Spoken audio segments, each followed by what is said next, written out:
Сәлем достар, бүгін ауызда еритін творожный пирог жасайтын боламыз.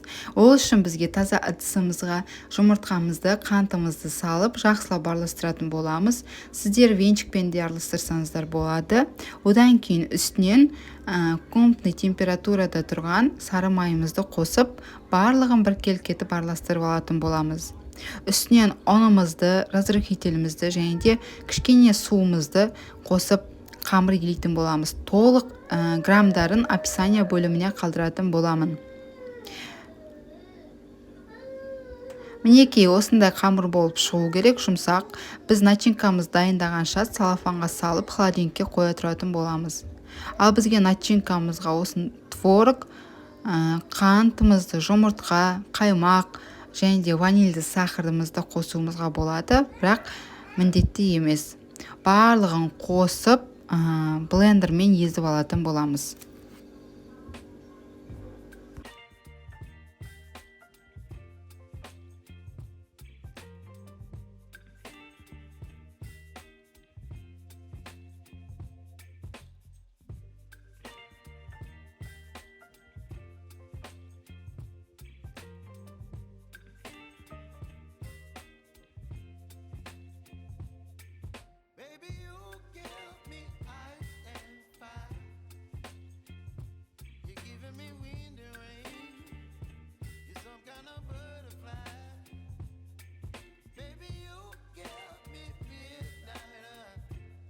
Начинкамызды дайындап болғаннан кейін тоңазытқыштан қамырымызды алып шығып, осылай оқтаумен жаятын боламыз.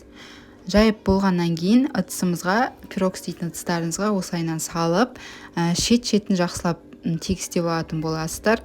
Және де бір лайфхак айтып өтетін болсам, осындай пирогтар жасаған кезде қамырды вилкамен осылайынан тесіп шықсаңыздар, шикі болып қалмайтын болады ортасы. Толығымен пісетін болады, осы лайфхакты қолданып жүріңіздер. Қамырымыздың үстіне осылай начинкасын салып, духовкамызды 180 градусқа қыздырып қоятын боламыз, және де 30-35 минут пісіріп алатын боламыз. Ас болсын, ауызда еритін творожный пирогымызды жасап көріңіздер, күшті болып шығады. Және де достар, қазақша контентті қолдап, лайк басып, подписаться етіп қоюды ұмытпаңыздар.